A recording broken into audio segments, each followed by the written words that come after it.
there is a situation where a certain period needs to be captured and modeled, we may have to adjust our schedule accordingly to capture that. I know Steve had mentioned just about traffic too. There's a few times to make sure that we capture so that we're not modeling an anomaly period or the lowest of the lows. We want to model a design day condition. So. And that is correctly to that point. So the introductory town halls are happening here the end of June, and then we're hoping to schedule. I think transportation is first in July, parking in August. But then we do have the fall. We're not expecting to wrap this up until beginning of November. So if there's something we have to come back to, there is some time in that schedule to find that area. So if they didn't get it to the first time or they didn't see it the first time, there is time throughout the beginning early fall to maybe bring that back into the fold. But I do understand where that. Yeah, and I think weather has a huge impact at the elementary schools in particular as well, because a lot of people walk and bike. It's beautiful out, and then Sure. you have a ton of cars when there's bad weather. When the drop off, pick up. Yeah. Yeah, I mean, I do a lot of traffic studies for schools Mm-hmm. all over the place, and I always, even if I go out there on a nice day and see, it's good to go out there on a nice day because you see all the pedestrians and bikers, but then I always try to put on I call them rain goggles, because I know that, all right, this is working okay, but just add a few more cars, and then we start getting into chaos. So that's something that every time I look at a school, regardless, even if it's a nice day, I know snow, you get the snow packed up on the parkway, and there's only one or two places where they can cross from the curb to the sidewalk, and then you get some problems. So the process that we'll be involved with here, we're looking at current conditions and what are some improvements that can be made today based on current conditions and current policies. We're also going to be looking at future conditions. If there are known, there's some vacancy along Oakland and some of the properties, and what if those were absorbed with a new tenant? And that new tenant is, let's just say, high density, different than the normal ratio per 1,000 square feet for employees, 5 per 1,000, 6 per 1,000. What does that do to that area? So our analysis will be very visual in the tools because we need to communicate the analysis to a wide audience. So we'll have heat maps and specific data sets that'll show if we add to this area, it's going to create intensity, which will cause these challenges. Or what if there's a departure of a land use or a repurposing of a building from office to restaurant? There are different characteristics that can create challenges. So we want to make sure that we can develop a model for the district, for the area, that we can adjust quickly to show different planning scenarios. We're, as a firm, our last resort is to build more parking. And our philosophy, our planning philosophy is really how can we better utilize the current assets that are in place today. And sometimes it's supply management. It's not demand management. We just want to encourage people to park in areas that have been created for different users. And sometimes it's signage. I know our team was out in the field and they noticed some signage that was homemade, that was nailed against trees in the areas between the sidewalks and the right-of-way. Said no parking.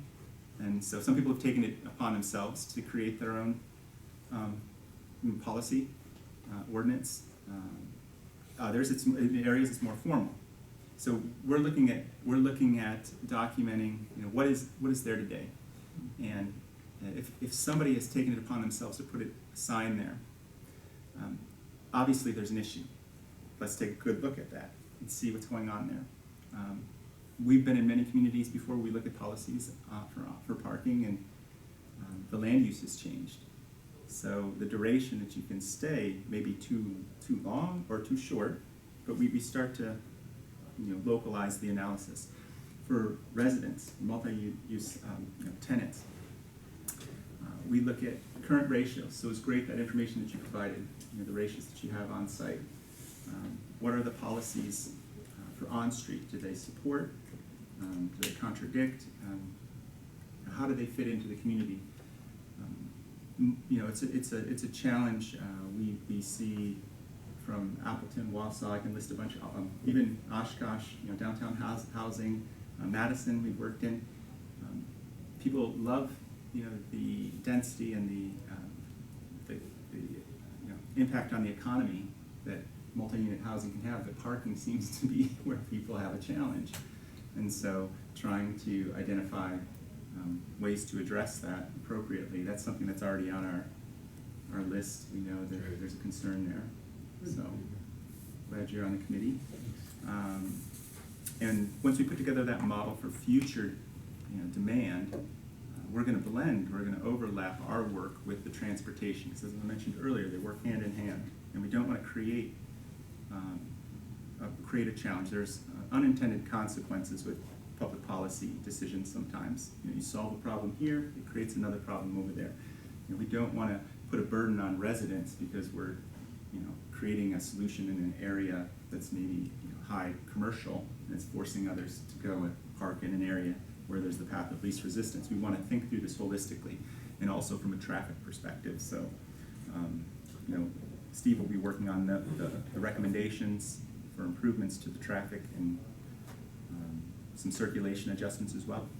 Just a question about the change in land use. How do you guys get that information? Is it looking at the master plan? Is that something you guys are gonna say, hey, just so you know, these 3 or 4 places are currently Susceptible to change or? Right, you know, I think of the North Shore Bank building on Oakland, like that's potentially a change of use. Yeah. Probably needs a change of use from what it currently is to something else. It's probably gonna be different. So do you guys kind of supply them with that information? Do you ask, you know, where the hot Usually it's spots and what's gonna probably change in the next 5 It's years? an investigative process, Yeah. you know, because some people just don't know what it will be, but they know what it may become, Right. could be. So that's where building a model that's flexible enough that we can adjust that land use and overlay the demand for various land uses, you know, onto the base conditions. But what we normally do is go to Bart first and say, you know, do we have any, you know, plans or even proposals for the use of this property? Many times we'll talk to the owner and say, you know, what's the vision? Some have said in past, you know, we want to convert this old office to housing. Sometimes we have developers say, you know, we'd like to convert the first floor to parking. And can we do that structurally? Well, we have engineers on staff that can look at that and look at the height, floors, you know, all that, and just help them understand and rule it out. We did that in Sioux Falls, South Dakota, Right. when they were looking at repurposing some buildings down there on Phillips Avenue.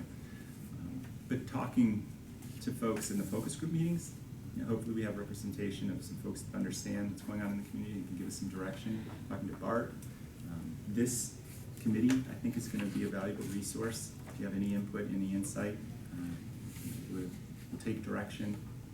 And then once we put together a list of those assumptions, we do share that to make sure that, you know, it's vetted properly.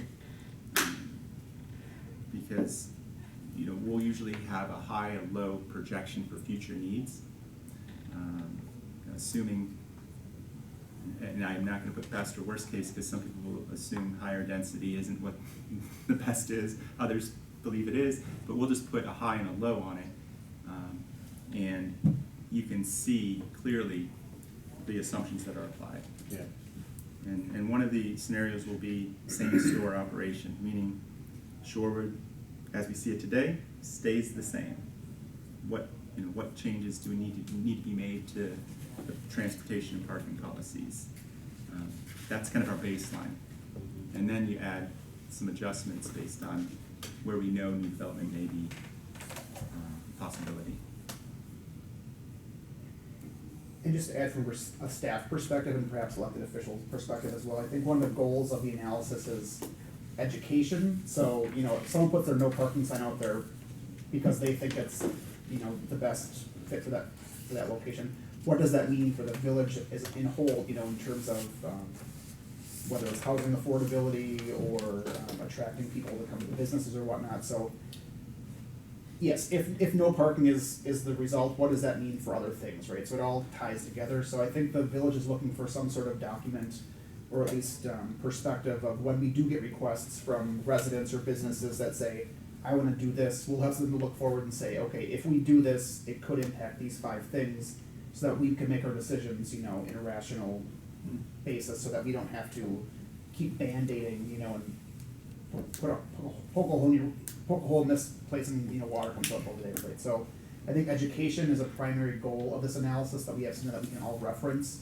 and have a, smart conversation over what these requests actually mean, because right now we get a lot of requests that come in, and they're kind of taken, in and of themselves by themselves, so we've kind of been asked to put the,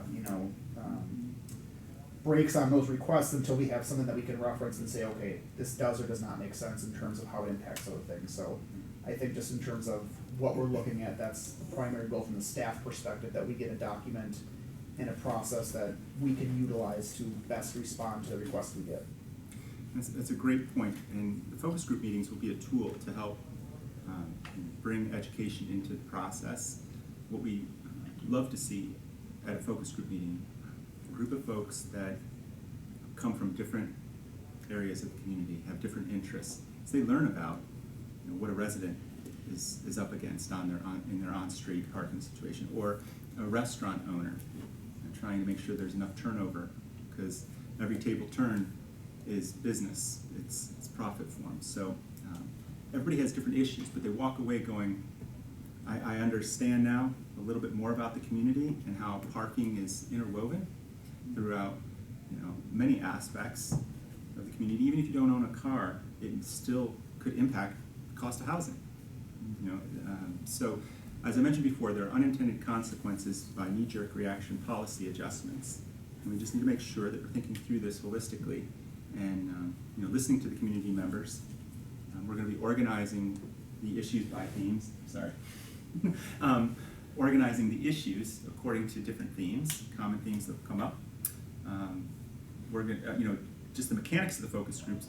We'll have several people from our firm there to document information, and I'll be there to facilitate those meetings. We're also going to be using real-time surveying. So hopefully folks come there with a mobile phone.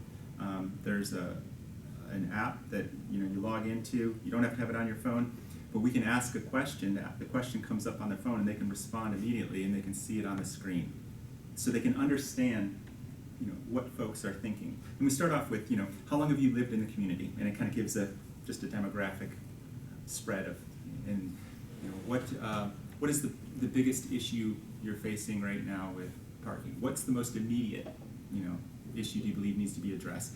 And we just start to it shapes the group identity a little bit, but it's a healthy tool to loosen people up and get them to start thinking about others and how they fit into the community, and how mobility and access is really the mission of transportation and parking. It's connecting people, ensuring access to destinations like the school, your home, restaurants, grocery stores, medical services. It's not an end purpose, end use standalone. It's a tool to connect, and we need to look through the policy decisions. Look at those policy decisions through that lens. How will this help improve transportation access for the community? And bottom line, it comes down to quality of life. We've heard in preliminary discussions, just ramping up in this project, that quality of life is important, and there's a good quality of life here. And earlier today, I was walking down Olive Street, and it's sunny, and that makes everything better. But I mean, it's beautiful, and the homes were built not to accommodate 4 vehicles per home. And so as our society has changed, and ownership per household of vehicles may have changed, that's caused parking challenges. But there's a quality of life here that we have to work with and help enhance. We don't want to create policies that'll cause the community to be less desirable, the inverse. Phil, I have 2 separate questions. One is about stop signs. There's perception, maybe it's not a perception, that there's too many. So will the report say, based on best practices, address that? just the quantity of them? the I'll be looking at those locations? intersections. Yeah, sure, we're gonna look at the intersections and, I mean, just to, yeah, and I mean, there, you would say it against best practices based on similar communities and our density and whatever, and the traffic. You're saying in comparison to a traffic circle, or just in general? In Having general. them or I not mean, having them? there was a lot of comments out there that we have too many. Too many. Here are a lot. Too Stop many. few. Stop Stop signs, signs. stop signs. Well, one of the things, like Bart alluded to, having a guideline for how to respond to requests. We, at our last ped and bike meeting, had two people come in asking for a stop sign, and that happens several times throughout the year. And they come in with a story of my child was almost hit, Mhm. or something that's very emotional and compelling. And the answer that they always bring forward is, isn't a $200 stop sign worth investing in if it saves someone's life, right? And how do we respond to that in a strategic way? So we're not putting a stop sign at every single intersection, and so we're not putting a yield here and stop here so that people who are driving can anticipate what's going on. And this particular intersection was on the border between Shorewood and Whitefish Bay, so it was even more of a no man's land where nobody really wanted to do anything about it. So that's what we often hear on Bike and Ped. Those are people that are coming to us, right, are the people who are looking for the more stop signs. And if you're hearing from people about less, then we need a strategic way to approach those requests. right, and, yeah, and I always look at it all the time that there's too many or too few. Depends on what your perspective is, like the pedestrians, definitely, they want more for protected crossings, especially around schools. But then if we put too many in, then people start to basically ignore them and roll through it. Or they And go that's- somewhere else and it goes. Or they go somewhere else, and that becomes then as dangerous as not having a stop sign there for the pedestrian crossing. So, no, there's definitely a number of guidelines, both we have the engineer's Bibles, the manual, uniform traffic control devices, but it doesn't necessarily cover all those types of situations, but there are other practices out there that we can recommend So would to you address be some of those issues. talking to the fire department and